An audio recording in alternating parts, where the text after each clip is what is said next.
Welcome back to our channel Cosmic Earth. Today we are exploring a massive cosmic puzzle. Have you ever wondered why gravity is so weak? It sounds crazy because it holds planets in orbit. Think about a tiny fridge magnet. It can easily pull up a metal paperclip. That tiny magnet is beating the gravity of our entire planet. The whole Earth is pulling down, but the magnet wins. In physics, there are four fundamental forces. Gravity is one of them. The others are electric, magnetic, and the strong and weak nuclear forces. That got us that one out. Let us look at the actual numbers. Gravity is vastly weaker than magnetic forces. It is weaker by a factor of 10 raised to the power of 36. That is a 1 followed by 36 zeros. So, why does gravity feel so strong to us? It is because gravity only attracts and never repels. It always adds up as you get more mass. Other forces tend to cancel each other out. Physicists call this mystery the hierarchy problem. It is one of the biggest questions in modern physics. Why is there such a huge gap between gravity and other forces? We still do not have a clear answer. Albert Einstein changed how we look at gravity in 1915. He showed that gravity is not a physical pull. Instead, mass curves the fabric of space and time. Think of a heavy ball on a trampoline. But here is where the real trouble starts. Einstein's theory works perfectly for big things like stars, but it completely fails when we look at the quantum world. Quantum mechanics and gravity just do not get along. Other forces have messenger particles to carry them. For example,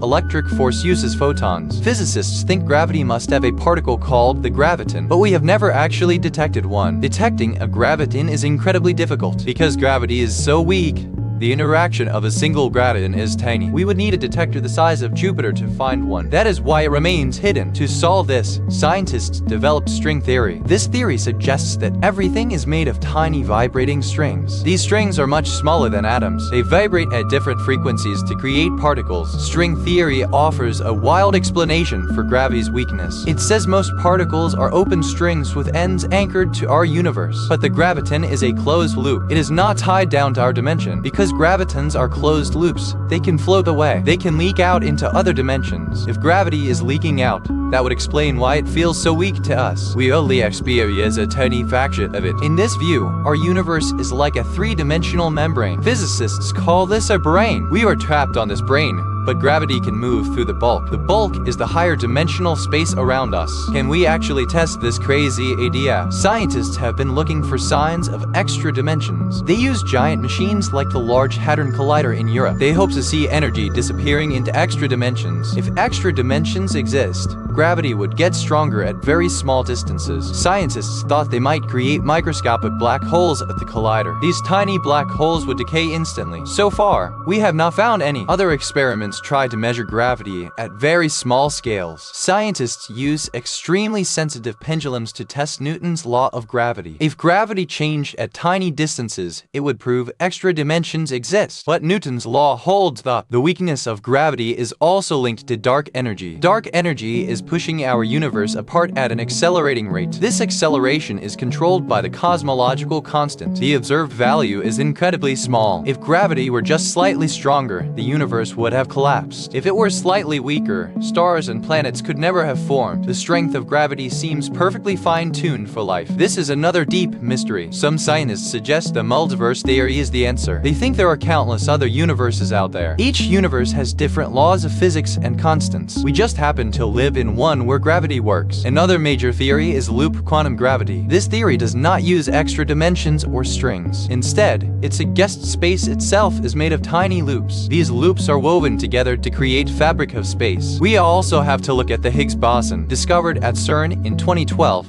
It gives particles their mass, but the Higgs field also has a fine-tuning problem. Its mass is much lower than theory predicts. Quantum fluctuation should make the Higgs mass huge. A huge Higgs mass would make gravity look very different, but somehow, these fluctuations cancel out almost perfectly. We do not know why this happens. To explain this cancellation, physicists proposed supersymmetry. This theory suggests every known particle has a heavier partner. These partner particles would cancel out the Higgs mass fluctuations, but we have not found them yet. The search is far from over. Scientists are building even more sensitive detectors. Space-based gravitational wave observatories like LISA will launch soon. They might find clues about gravity's true nature. Even though gravity is weak, it shapes the cosmos. It guides stars, forms galaxies, and keeps our feet on the ground. Without its weakness, the universe would be a very different place. It's a beautiful puzzle. So, We have several ideas on the table: extra dimensions, string loops leaking energy, or a massive multiverse. Each theory is mind-bending in its own way, but we need hard evidence to choose one. This journey shows how much we still have to learn. Science is not just about having all the answers, it is about asking the right questions. The weakness of gravity keeps pushing us forward. Thanks for exploring this cosmic mystery with me today. If you enjoyed this dive into the physics of gravity,